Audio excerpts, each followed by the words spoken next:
ਸਾਰੇ ਦਰਸ਼ਕਾਂ ਨੂੰ ਮੇਰੀ ਯਾਨੀ ਕਿ ਤਮੰਨਾ ਵੱਲੋਂ ਪਿਆਰ ਭਰੀ ਸਤਿ ਸ਼੍ਰੀ ਅਕਾਲ। तो दोस्तों ਵਿਗਿਆਨਿਕ ਯੁੱਗ ਦੇ ਨਾਲ-ਨਾਲ ਬਹੁਤ ਸਾਰੀਆਂ ਬਿਮਾਰੀਆਂ ਨੇ ਜਨਮ ਲਿਆ ਹੈ। ਸਪੈਸ਼ਲੀ ਜੇ ਫੀਮੇਲਸ ਦੀ ਗੱਲ ਕਰੀਏ ਤਾਂ ਅੱਜ ਕੱਲ ਦੇ ਸਮੇਂ ਦੇ ਵਿੱਚ ਬਹੁਤ ਸਾਰੇ ਗੁਪਤ ਰੋਗ ਅਜਿਹੇ ਚੱਲ ਰਹੇ ਹਨ ਜਿਨ੍ਹਾਂ ਬਾਰੇ ਸਾਡਾ ਸਮਾਜ ਗੱਲ ਕਰਨ ਤੋਂ ਵੀ ਡਰਦਾ ਹੈ। ਸੋ ਅੱਜ ਕੁਝ ਗੰਭੀਰ ਮੁੱਦਿਆਂ ਨੂੰ ਮੱਦੇਨਜ਼ਰ ਰੱਖਦੇ ਹੋਏ ਅੱਜ ਐਮਸੀ ਨਿਊਜ਼ ਦੇ ਜ਼ਰੀਏ ਸਾਡੇ ਨਾਲ ਜੁੜੇ ਨੇ ਡਾਕਟਰ ਮੋਨਿਕਾ ਮਹੇਸ਼ਵਰੀ ਜੀ। ਸੋ ਆਓ ਉਹਨਾਂ ਨਾਲ ਗੱਲਬਾਤ ਕਰਦੇ ਹਾਂ ਤੇ ਜਾਣਦੇ ਹਾਂ ਕਿ ਇਹਨਾਂ ਗੰਭੀਰ ਮੁੱਦਿਆਂ ਪਿੱਛੇ ਕੀ ਰੀਜ਼ਨ ਹੈ ਤੇ ਅਸੀਂ ਇਹਨਾਂ ਨੂੰ ਕਿਵੇਂ ਸੁਧਾਰ ਸਕਦੇ ਹਾਂ।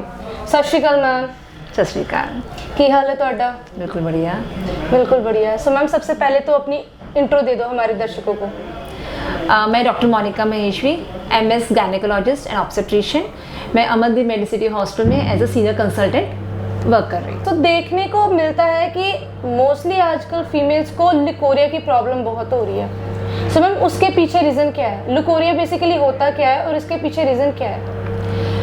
Leucorrhoea means normal vaginal discharge. सबसे पहली बात तो ये क्लियर होनी चाहिए कि लिकोरिया कोई बीमारी नहीं है। लिकोरिया जो नॉर्मली डिस्चार्ज होता है विजाइना के थ्रू उसी को बोलते हैं। तो ये लेकिन हो सकता है कि किसी को एक्सेसिव बहुत ज़्यादा ही लिकोरिया डिस्चार्ज हो रहा है या साथ में अगर वो डिस्चार्ज फॉल स्मेल है या वहाँ पे इचिंग होती है या होल मंथ उसको हो रहा है तो यानी कि वो एबनॉर्मल है।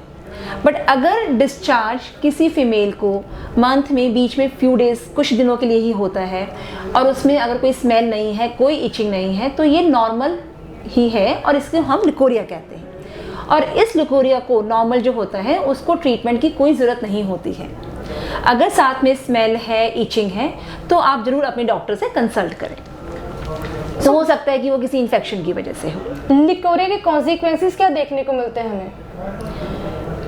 लिकोरिया जैसे मैंने बोला कि अगर नॉर्मल है तो कोई प्रॉब्लम नहीं है, बट हाँ अगर साथ में इन्फेक्शन है तो इन्फेक्शन की वजह से जो लोकल वहाँ पे प्रॉब्लम हो सकती है कि वहाँ पे स्वेलिंग हो जाएगी लोकल एरिया में या कल को ज़्यादा इन्फेक्शन हो जाए तो वो ऊपर असेंड करके हो सकता है कि यूट्रस या ट्यूब को भी अफेक्ट कर दे। मैम देखा जाता है कि इरेगुलर पीरियड्स, हैवी पीरियड्स, ये चीज़ें आजकल नॉर्मल फीमेल्स में देखी जा रही हैं। सो इसका बेसिकली क्या कारण है? देखिए फीमेल्स के अंदर जो पीरियड्स आते हैं यानी कि जो मेंस्ट्रुएशन होती है ये अंडर द हार्मोन कंट्रोल होता है। तो इसके काफ़ी कारण होते हैं जिसकी वजह से ये हार्मोनल इम्बैलेंस हो सकता है और पीरियड्स इरेगुलर हो सकते हैं। जैसे कि मे बी अंडर स्ट्रेस, कई बार तो इवन लेडीज़ को या बच्चों को कई बार जब एग्जाम्स आने वाले होते हैं तो उनके पीरियड्स इरेगुलर हो जाते हैं। This is very common during any stress और even any infection in the body या आप कई बार कोई मेडिसिन जैसे खाते हो जिसकी वजह से भी हो सकते हैं पीरियड्स इरेगुलर हो जाए। और कुछ डिजीज़ होती हैं जैसे कि PCOD जो बहुत कॉमन हो रही है आजकल, उसकी वजह से पीरियड्स इरेगुलर हो जाते हैं।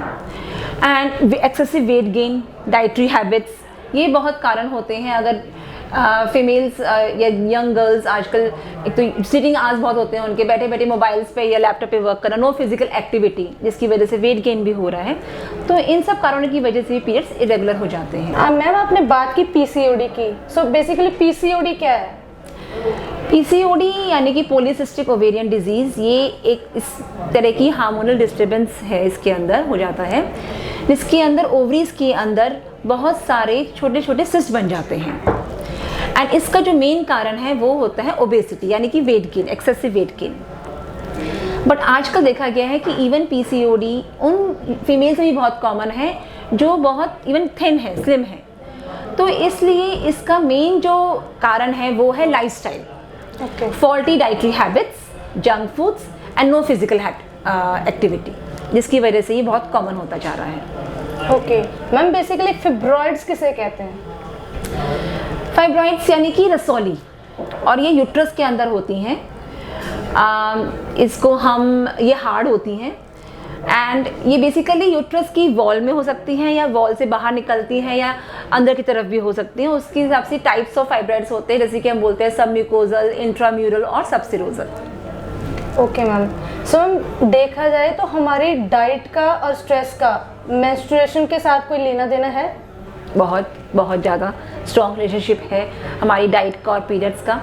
जैसे मैंने बोला कि अगर आप अनहेल्दी डाइट लेते हैं यानी कि more of junk and more of fried item, sweets ज़्यादा इंटेक है आपके डाइट में अगर, तो आप उसकी वजह से आपका बॉडी का सिस्टम ही गड़बड़ हो जाता है जिसकी वजह से बेसिकली आपकी हार्मोनल डिस्टर्बेंस हो जाती है और पीरियड्स आपके गड़बड़ हो सकते हैं। सो मैम ओवेरियन सिस्ट जो होती हैं अगर उनका ट्रीटमेंट ना कराया जाए सही टाइम पर तो आने वाले टाइम में कंसीविंग में प्रॉब्लम हो सकती है?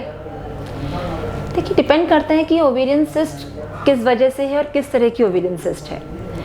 काफ़ी केसेस में नॉर्मल ओवेरियन सिस्ट भी होती हैं जो हर मंथली फीमेल से बनती हैं, जिसको हम बोलते हैं फॉलिकुलर सिस्ट, जो अपने आप ही रिजॉल्व हो जाती हैं।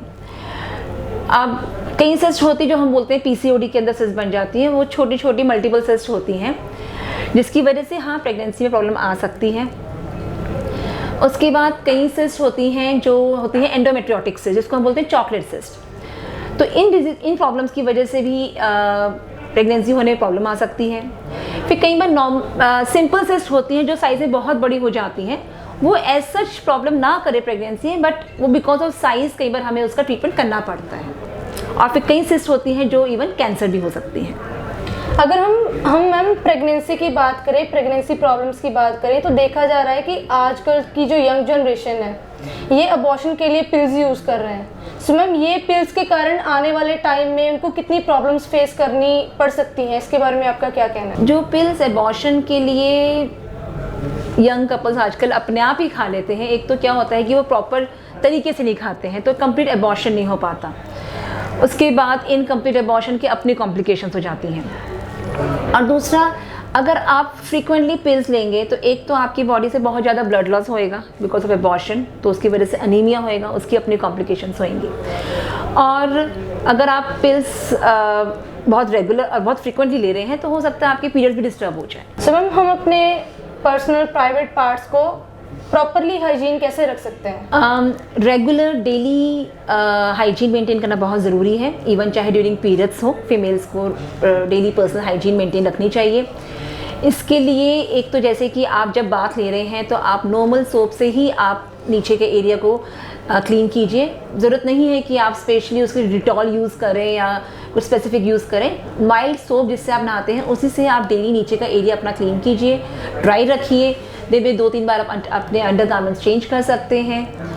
एंड स्पेशली ड्यूरिंग पीरियड्स ज़रूर है कि आप अपने हाइजीन मेंटेन रखें। मैम बोला जाता है, एक मिथ है कि ड्यूरिंग पीरियड्स ठंडे पानी से नहीं नहाना चाहिए, सर नहीं नहाना चाहिए, इसमें कितनी सच्चाई है? कि बोलते हैं कि ठंडा अपने बॉडी को जितनी हीट दे सकते हैं पीरियड्स के दौरान उतनी देनी चाहिए, ये सच है? तो मतलब अभी आपने कहा कि ये मिथ है तो एक्चुअली में ये मिथ है कि पीरियड्स के दौरान नहाना नहीं चाहिए या हेयर वॉश नहीं लेना चाहिए। बल्कि मैं कहूँगी कि ड्यूरिंग पीरियड ज़रूरी है कि आप अपना पर्सनल हाइजीन मेंटेन रखें। जैसे आप अगर 1 और 2 वीक अपने हेयर वॉश करते हैं वैसे ही कीजिए। ठीक है मैम, देखा जाता है कि पीरियड्स के दौरान कई फीमेल्स को बहुत ज़्यादा हैवी पेन होती है जो कि बर्दाश्त के बाहर होती है और मतलब पेट में क्रैम्प्स पड़ जाते हैं, उसकी क्या रीज़न है ma'am? Pen during the period जिसको हम बोलते हैं डिस्पेनोरिया, ये 2 तरह का होता है। एक होता है स्पास्मोडिक, एक होता है कंजेस्टेड। यूजुअली पेन जो अनमेरिड गर्ल्स में होता है, यूजुअली पेन ही नॉर्मल होता है, जो यूजुअली हेरिडिटरी भी होता है। कि देखा जाएगा कि उन लड़कियों की मदर्स को भी अपने टाइम पे पेन काफ़ी होती थी। बट हाँ, ज़रूरी है कि हम एक बार डॉक्टर से कंसल्ट करके रूल आउट कर लें कि कोई प्रॉब्लम तो नहीं है अंडरलाइन। कई बार होता है फाइब्रॉइड जो रसौली होती है उसकी वजह से पेन ज़्यादा हो सकता है, या कोई और वहाँ पे कोई और सिस्ट है, कोई कारण हो सकता है जिसकी वजह से पेन एक्सेसिव हो रही है। अदरवाइज़ काफ़ी केसेस में पेन थोड़ी सी कई गर्ल्स को पेन नॉर्मल से ज़्यादा भी हो सकती है, तो उस केसेस में माइल्ड एनाल्जेसिक्स पेन किलर्स लेके रिलीफ मिल जाता है। एक बीमारी है एंडोमेट्रियोसिस, जैसे मैंने बोला था चॉकलेट सिस्ट बन जाती है। वो ऐसी बीमारी है जिसके अंदर पीरियड्स बहुत ज़्यादा पेनफुल होते हैं, तो उसके लिए स्पेसिफिक ट्रीटमेंट लेना पड़ता है। जब हम अभी आपने बीमारी बोली, इसका स्पेसिफिक ट्रीटमेंट क्या है? इसमें डिपेंड करता है कि फीमेल को सिम्टम्स क्या हैं। अगर पेन है ड्यूरिंग द पीरियड्स तो उसके लिए पेन किलर्स या एनाल्जेसिक्स, कई बार कुछ स्पेसिफिक पेन किलर्स होते हैं वो देने पड़ते हैं। कई बार उसकी वजह से उसको पीरियड्स हैवी आ रहे हैं तो उसके लिए अलग ट्रीटमेंट देना पड़ता है हमें। And some time in the young females उसकी वजह से प्रेगनेंसी नहीं हो पाती है, कंसीव नहीं कर पाते हैं, या अर्ली अबॉर्शंस का रिस्क होता है। तो डिपेंडिंग ऑन द सिम्टम्स हम ट्रीट करते हैं। ओके, सो मैम देखा जाता है कि आज के टाइम पे ना लोग, जो हमारी यंग जनरेशन है वो सेक्स की तरफ बहुत आगे बढ़ रही है। पहले के टाइम पे था कि आफ्टर मैरिज ही सेक्स को प्रायोरिटी दी जाती थी, पर अगर हम अब की बात करें तो टीनेजर्स भी इस रास्ते पर चल पड़े क्योंकि उनको प्रॉपर गाइडेंस नहीं मिल रही। सो आपको क्या लगता है मैम कि ये जो बिफोर मैरिज इतनी अर्ली टीनेज में जो बच्चे हैं वो सेक्स की ओर धकेले जा रहे हैं, इसके आने वाले टाइम में उनकी लाइफ में क्या कॉन्सिक्वेंसेस देखे जा सकते हैं? बिल्कुल सही बोल रहे हो आप, क्योंकि मैं भी आजकल ओपीडी में बहुत केसेस देख रही हूँ जो यंग गर्ल्स आ रही हैं आफ्टर इंटरकोर्स के बाद उनकी जो प्रॉब्लम्स होती हैं, most common is the infection, ठीक है।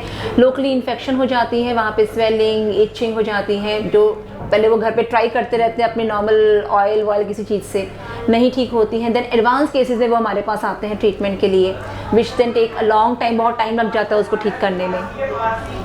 उसके बाद अगर इन्फेक्शन ज़्यादा हो जाए तो it can affect the uterus and tubes also. And second, फिर कई बार वो फीमेल्स कंसीव भी कर, यंग गर्ल्स कंसीव भी कर जाती हैं, एंड देन वो अपने आप ही किट ले लेते हैं केमिस्ट शॉप से लेके, फिर इनकम्प्लीट अबॉर्शन करके आते हैं, या कई बार 8-10 वीक्स पे वो आते हैं फॉर अबॉर्शन के लिए। तो इसके अपने कॉम्प्लिकेशंस हैं। अब अबॉर्शन कराते हो अर्ली एज में, एक तो आपका ब्लड लॉस भी होएगा, अगर आपने कहीं किसी हॉस्पिटल से ना करा के कहीं किसी दाई से करा लिया है तो उसकी अपनी प्रॉब्लम है, वहाँ पे ज़्यादा इन्फेक्शन हो सकता है आपको। तो या तो आप, मैं कहूँगी कि ऑब्वियसली ये ज़्यादा बिकॉज ऑफ मीडिया एक्सपोजर की वजह से बहुत ज़्यादा हो रहा है। तो अगर आपके माइंड में कोई भी क्वेरी है, you should clear your doubts from your elders, अपनी मदर से, सिस्टर से या डॉक्टर से आके क्लियर कीजिए, and you should have a protected intercourse, I will say this.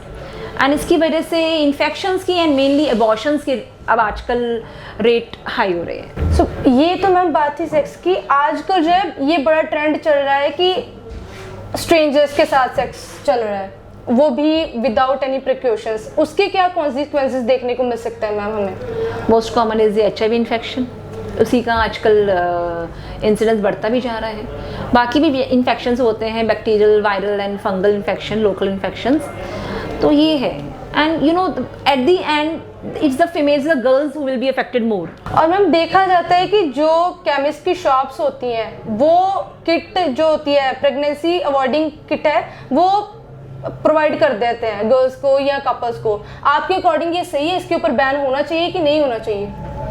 ये सही नहीं है। वैसे तो आजकल अब ये इम्प्लीमेंट हो गया है कि जो सेंटर्स रजिस्टर्ड होंगे MTP के लिए वही ये किट प्रोवाइड कर सकते हैं to the patients, and only gynaecologist की प्रिस्क्रिप्शन के बाद ही वो ये किट प्रोक्यूर कर सकते हैं किसी शॉप से।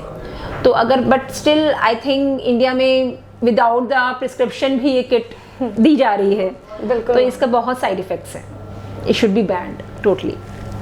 सो मैम देखा गया है कि पहले टाइम में जो थे वो बेबीज नॉर्मल ऑपरेट के साथ ही हो जाते थे, पर नाउ अ डेज ऑपरेशन करना ही पड़ता है। सो उसके क्या रीजंस हैं? सिजेरियन के इंडिकेशंस काफ़ी होते हैं, जैसे कि कई बार डिपेंड करता है कि बच्चे की पोजीशन कैसी है, उसके आसपास पानी कैसा है, या साथ में कोई और प्रॉब्लम, तो जैसे फाइब्रॉयड है साथ में, या कई बार ऐसा होता है कि लेडी को दर्द ही शुरू नहीं हो रहे हैं, बच्चा फिक्स नहीं हो रहा है। तो ऐसे केसेस में हम भी कुछ नहीं कर सकते हैं, उसमें सिजेरियन करना पड़ता है। बट हाँ, कई फैक्टर्स होते हैं जो हेल्प करते हैं नॉर्मल डिलीवरी में। अब जैसे आप कह रहे हो कि पहले बहुत होते थे नॉर्मल डिलीवरीज, आजकल कम होती हैं। तो अगर देखा जाए तो पहले की लेडीज़ एक्टिव भी बहुत होती थी, घर के काम करना, इसकी वजह से क्या होता है कि आप पैरों के बाहर बैठते हो। ये तो हम specially exercise at the last month में हम फीमेल लेडीज़ को बताते हैं कि आप स्क्वेटिंग पोजीशन में बैठो, ऐसी एक्सरसाइज करो जो आपको हेल्प करेगी नॉर्मल डिलीवरी में। तो लाइफस्टाइल चेंज की वजह से बहुत फ़र्क आ गया है कि आजकल की फ़ीमेल्स बहुत एक्टिव नहीं हैं। हम स्पेशली तो ड्यूरिंग प्रेगनेंसी हम लेडीज़ को बताते हैं कि एक्सरसाइज करो जिससे आपकी बॉडी थोड़ी फ्लेक्सिबल हो, फिट हो for the carry on the pregnancy and for the delivery. तो ये एक बहुत बड़ा कारण है, एक तो इसके लिए जिसके सिजेरियन हो रहे हैं। बाकी आज लेट एज प्रेगनेंसी हो रही है, 35 ईयर्स के बाद आजकल प्रेगनेंसी बहुत कॉमन हो गई, तो उस पर भी उसका अपना रिस्क बढ़ जाता है। उसकी वजह से डायबिटीज़ का, हाई ब्लड प्रेशर का, इसकी भी रिस्क इंक्रीज़ हो जाता है। तो ऐसे में नॉर्मल डिलीवरी के चांसेस थोड़े कम हो जाते हैं। तो ज़रूरी है कि आप अपनी अर्ली प्रेगनेंसी में ही अपने ऑब्जर्वेशन को कंसल्ट करें, जिससे कि ड्यूरिंग द प्रेगनेंसी आप अपनी केयर कैसे कर सकते हैं टू स्टे हेल्दी, जिससे कि आपको other complications like hypertension and blood pressure, diabetes की प्रॉब्लम ज़्यादा ना हो, एंड आप एक्टिव रहे through out the pregnancy, and at the end at the last month of pregnancy आप कुछ एक्सरसाइज ऐसी करें स्पेसिफिक जो आपको नॉर्मल डिलीवरी की तरफ हेल्प करेंगे। सो मैम एजुकेशन क्या हेल्प कर सकती है इन प्रॉब्लम्स को क्योर करने में? एजुकेशन तो एक तरह से माइंड ओपनिंग ही होता है। किसी भी फील्ड में अगर आप एजुकेटेड होते हो तो आपकी ऑब्वियसली विजन इंक्रीज हो जाता है। आपको कोई भी अगर प्रॉब्लम होती है तो आप, आजकल क्या हो गया कि किसी भी बच्चे को कुछ भी प्रॉब्लम होती है वो गूगल पे सर्च करने लग जाते हैं, एंड गूगल पे you get the incomplete knowledge. तो बेस्ट इज़ कि आप अपने एल्डर से या अपने डॉक्टर कंसल्ट करें एंड आपको उस बीमारी के बारे में प्रॉपर एक नॉलेज मिलेगी कि उसको कैसे हम ट्रीट करें और उसको हम आगे कैसे उसको प्रिवेंट कर सकते हैं। मैम, आपके अकॉर्डिंग सेक्स एजुकेशन को कंपल्सरी किया जाना चाहिए स्कूल्स और कॉलेजेस में? Actually it should be. वैसे हमारे टाइम में मुझे याद है कि even when we were in 8th class there was कुछ बाहर से टीम आती थी and used to give us the lectures, इस पे हम पढ़ाते थे हमको इसके बारे में। एंड आई थिंक ये अब आजकल के करिकुलम में आना चाहिए। अदरवाइज आजकल के बच्चे ये गूगल एंड यूट्यूब के थ्रू जो इतनी नॉलेज ले रहे हैं, इससे अच्छा है कि उनके प्रॉपरली एक नॉलेज दी जानी चाहिए। पेरेंट्स क्या रोल प्ले कर सकते हैं मैम अपने बच्चों की ये जो मेंटल हेल्थ बिगड़ती जा रही है सेक्स को लेकर, इसको क्योर करने में पेरेंट्स कैसे रोल प्ले कर सकते हैं? लाइक पेरेंट्स को भी ओपनली बात करनी चाहिए अपने चिल्ड्रंस के साथ इन टॉपिक्स को लेकर। हाँ, ऑब्वियसली करनी चाहिए, क्योंकि तो आजकल की तो जनरेशन वैसे ही बहुत एडवांस है। एंड आई थिंक पेरेंट्स की ड्यूटी है कि when they enter the teenage तो उनको सेक्स एजुकेशन बतानी चाहिए, उनके साथ डिस्कस करना चाहिए, उनकी कोई प्रॉब्लम्स हैं तो उनको सुने। कई बार क्या होता है कि पेरेंट्स रिसेप्टिव नहीं होते। अगर बच्चे बताने की भी, पूछने की भी कोशिश करते तो वो चुप करा देते हैं। फिर बच्चा अपनी जो क्यूरियोसिटी है वो कैसे क्लियर करे? तो ऑब्वियसली वो फिर यूट्यूब या गूगल के थ्रू सर्च करेगा, जो बड़ी ईजी एक्सेसिबल है आजकल के बच्चों के लिए। तो teachers and parents are the best approachable persons for the child. मतलब बच्चे के लिए बहुत ईजी है अपने पेरेंट्स को या अपने टीचर्स को पूछना इससे रिलेटेड। एंड आई थिंक उनको चला के ये चीज़ बतानी चाहिए बच्चों को about the sex. Thank you so much ma'am, आपने बहुत अच्छी इन्फॉर्मेशन हमारे दर्शकों को दी। सो इस तरह दी होर इन्फॉर्मेटिव वीडियोज़ ਦੇ ਲਈ ਸਬਸਕ੍ਰਾਈਬ ਕਰੋ ਸਾਡੇ ਚੈਨਲ MC ਨਿਊਜ਼ ਨੂੰ। ਸਤਿ ਸ਼੍ਰੀ ਅਕਾਲ।